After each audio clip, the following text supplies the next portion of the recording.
Hello. Welcome to this episode of A Creative Approach podcast.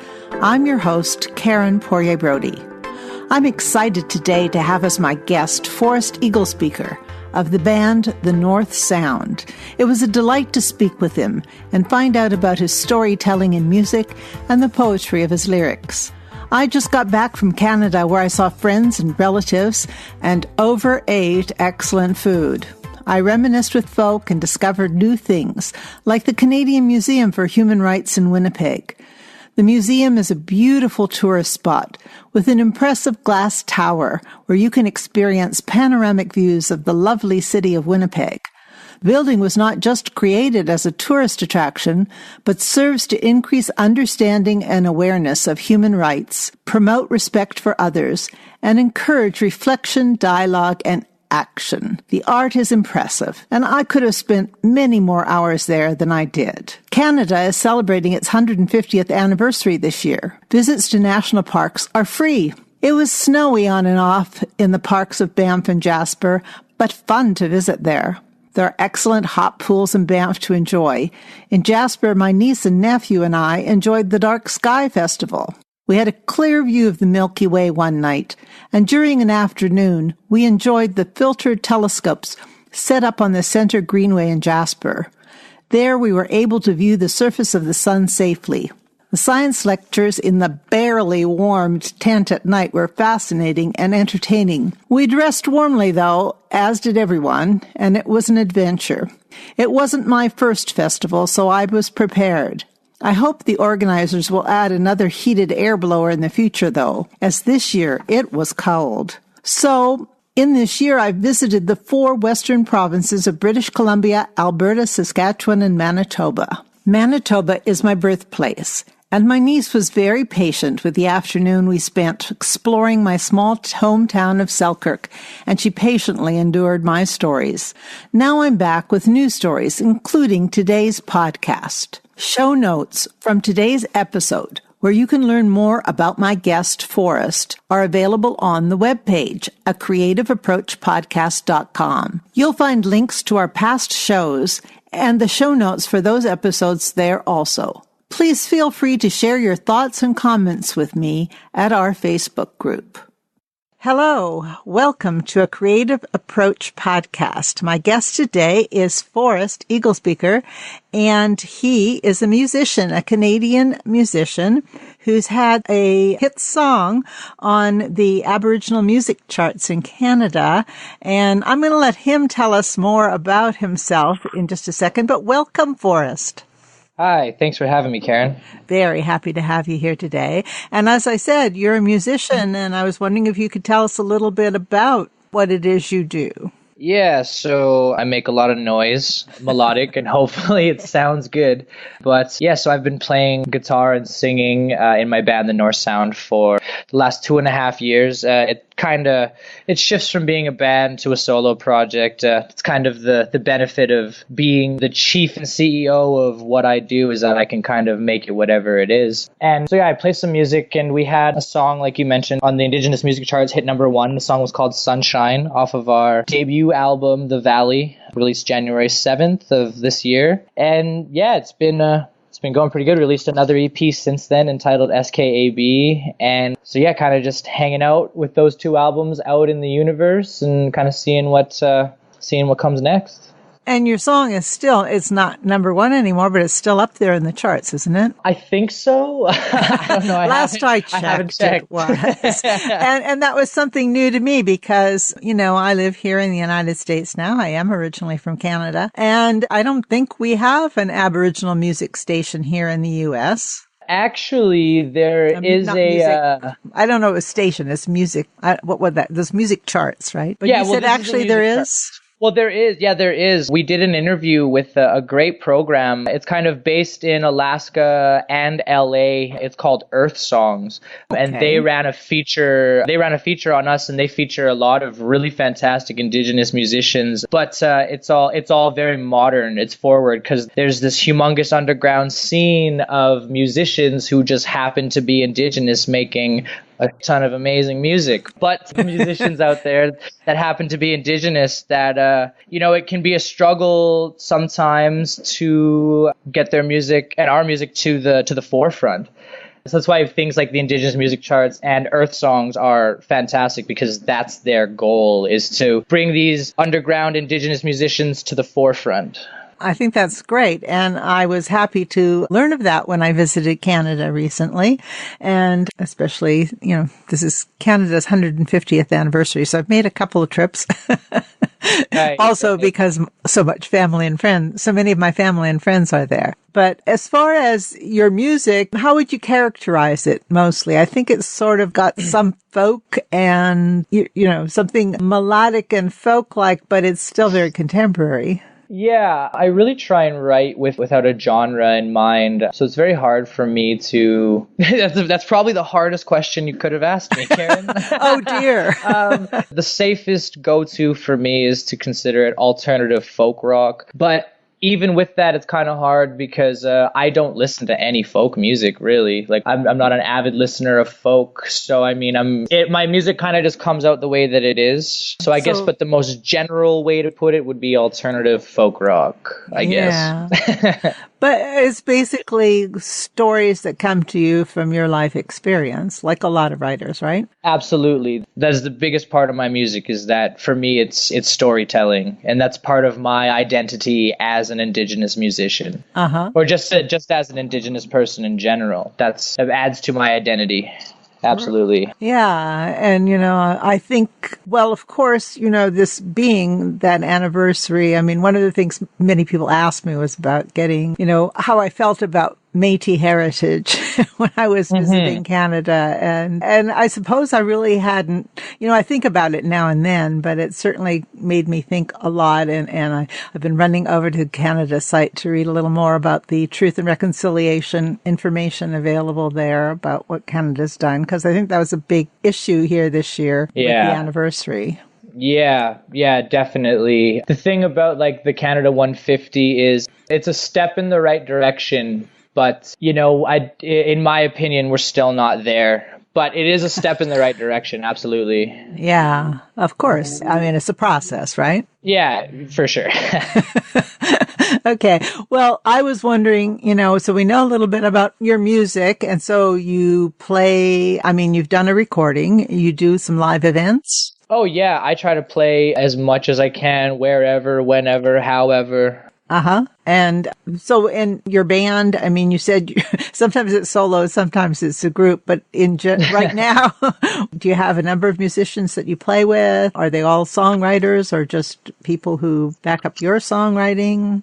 Well, right now I'm back to being solo, just on my own. Well, not fully on my own. I have my guitars, of course, but right now it's just me. But for the past 2 years, I was playing with a great group of musicians in Calgary, and they're all songwriters, really great songwriters, and they were really well practiced musicians, and just great guys to be around. But right now I'm kind of just doing the solo dolo thing. Yeah, well, you've moved. That's part of the factor. You moved. Because you said something about SKAB and that's sort of the abbreviations for Saskatchewan and Alberta. And you've moved to a different province, right? And right now, is that right? Yeah. Yeah, that's very perceptive of you. Most people just look at it and they think it's a funny way to say SKAB. And I'm like, that's part of it. But yeah, you're absolutely right. I just made the move from my hometown, Calgary, back to my girlfriend's hometown, Saskatoon, which is where we met. And so we just had a daughter, so we brought her back here to kind of grow up around some of her family out here. That's great. That's a very good reason for a move. But of course, then you have to start again in organizing some things, because it's probably hard to stay active with the folks who are considerable distance away. Definitely. And so how did you get started in music? You're not exactly an older person, so we don't have this huge long life history, but I'm sure things started somewhere. You were born in Calgary and lived in Calgary. How did you get into music? Well, it kind of started off as performing. I've been performing since I was about 6 years old. I've always been on stage or in the limelight of some kind. I did a lot of acting as a kid. acting wasn't really for me. There's multiple reasons, and that's a whole other story in its own. But it was never really for me. But I always wrote poetry, or sometimes they were songs. I remember being in grade 6 telling people I was going to be a singer, but I was a horrible, horrible singer, so bad for so many years.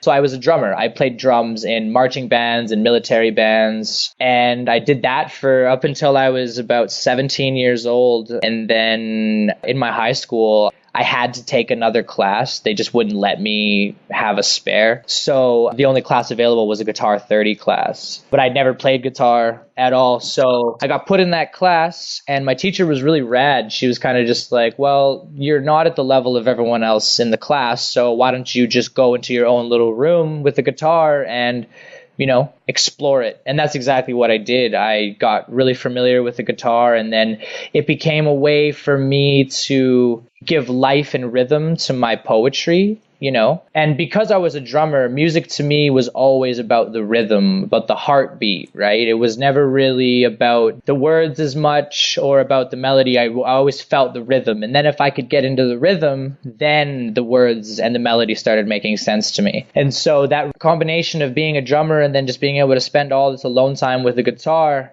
it started me on the route of where I'm at now. And so I've been playing guitar and singing for the last 7 years. And that's kind of where I'm at now. Yeah, just writing songs, trying to get better at my guitar every single day, trying to be a better singer every day. That's great. Obviously, one has to start somewhere, and a lot of people get their motivation when they're in school. So it sounds like the teacher was a bit of an inspiration to you in that she just let you explore and discover things on your own. And I think that's really cool.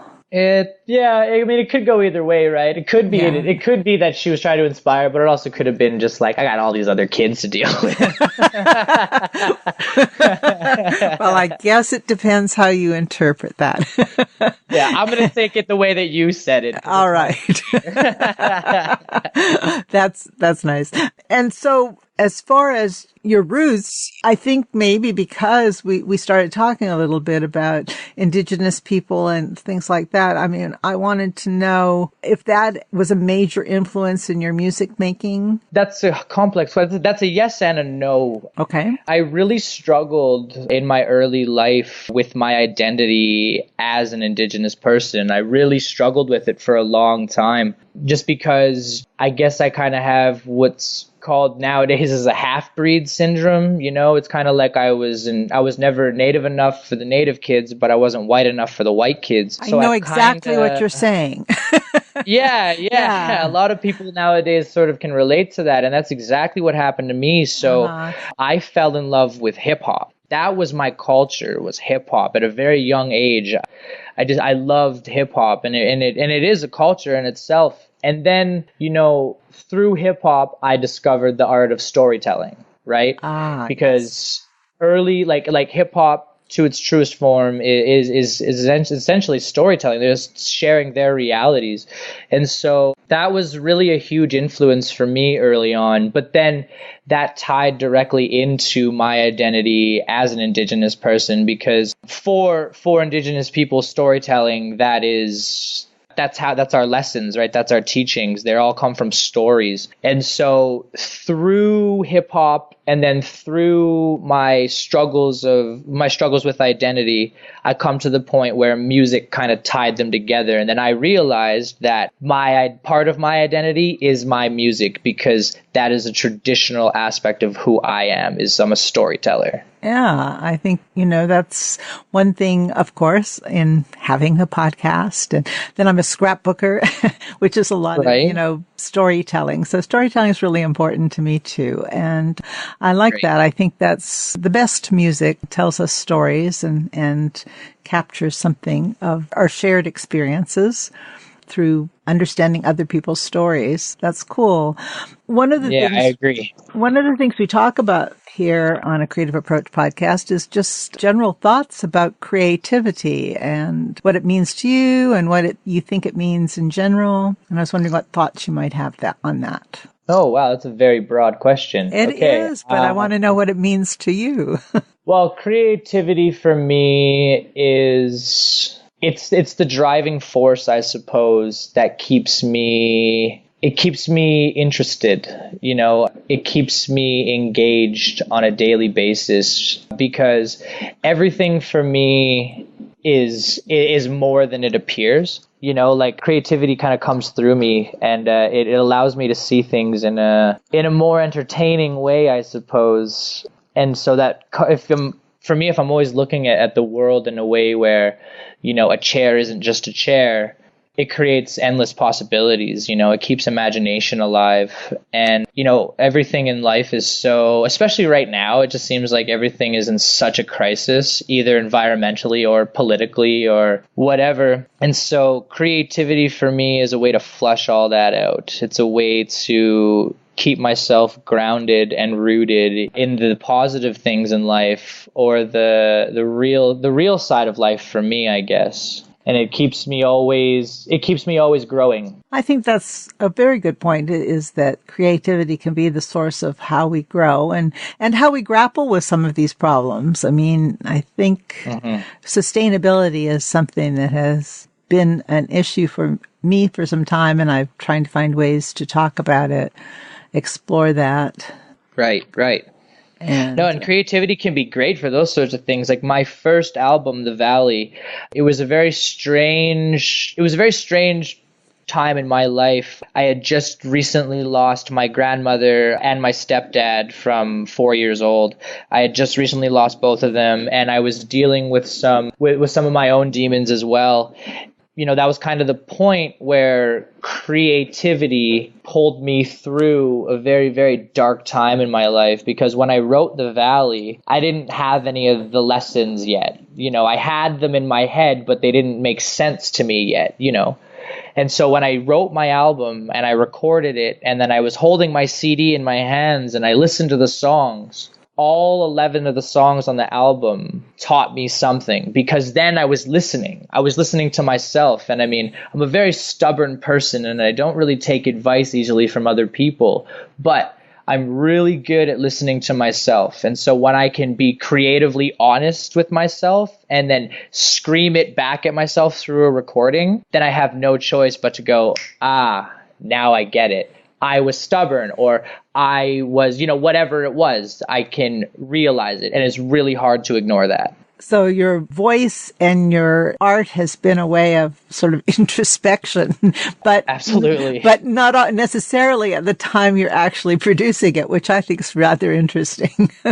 Yeah, no, I learned it. It's a little bit too late, but I still learn it, and that's the important thing, right? Yeah, I think that's true. As creativity is a path to learning. Very good point. Yeah.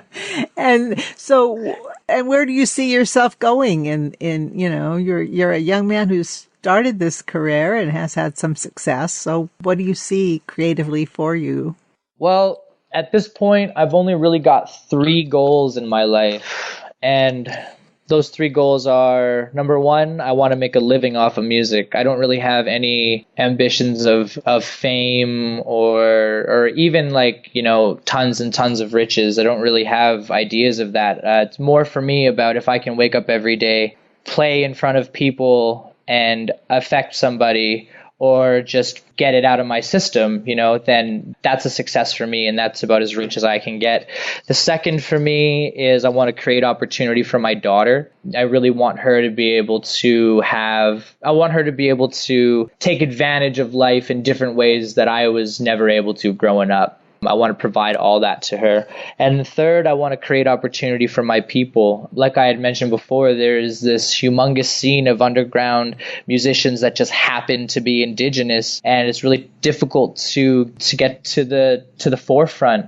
And so I want to create opportunity for those people, because I see so many youth out here on our reserves in Canada and even down there in the States, social media is a great thing to explore and find people. And there's a lot of young Indigenous people with amazing talents, but unfortunately, things are the way they are, and it's very difficult. It's a very difficult life to live. And so I just really hope that within my music, I can create opportunity for them, You've thought that through very well, and those are... Thank you. Thank you. Well, no, it's good that people have goals, I think, and those are very admirable ones.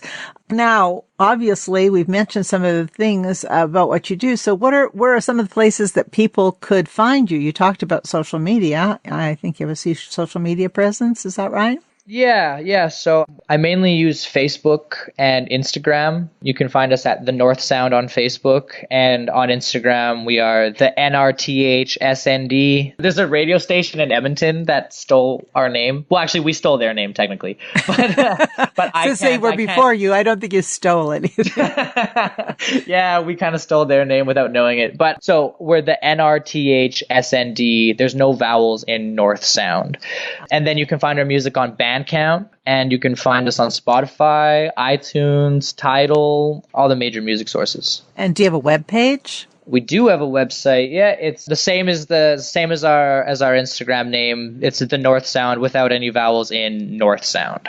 Okay, well, that's good. So that's a place where people can go to find you. And I was wondering, do you have any sort of thoughts about the music scene in general? It seems like a very difficult, you were talking about making a living at it. And I said, that sounds like it could be a very difficult challenge, but a worthy goal. I think the most important thing to understand about the music scene is that everything comes in waves. So at the end of the day, it doesn't matter how many people you have following you. It doesn't matter how many shows you've had or you have booked, and it doesn't matter the shows that you've played before. All that matters, in my opinion, is whether or not what you're doing is honest and whether or not you're working your hardest at it. Because I promise you, in 10, 15 years, when the cycle comes back around, and I've been working hard 100% every day for the last 10, 15 years, I will get to that point. It's not the music scene and the music industry itself is not a sprint. It's a long distance run. Very good point. Well, I've really enjoyed talking with you, and I would hope that we've covered everything you wanted to say about your music and your life, and I'm so happy to be able to introduce you to people. Yeah, this was great. Thank you very much for having me on here. It was a good time. Very good. Well, you take care, and as I said, a real pleasure to have you with us today. Okay, thank you. You as well. Bye-bye. Okay, bye. Thanks so much for listening to A Creative Approach podcast today. Please visit A Creative Approach podcast on Facebook, where we have a page and a group. Of course, we have the website at www.acreativeapproachpodcast.com, where episodes are linked and where an affiliate page and Patreon tab are available. Thanks to my Patreon members for their support of the show. I'll talk to you again on the next episode, and sign off today with best wishes in your creative approach to life.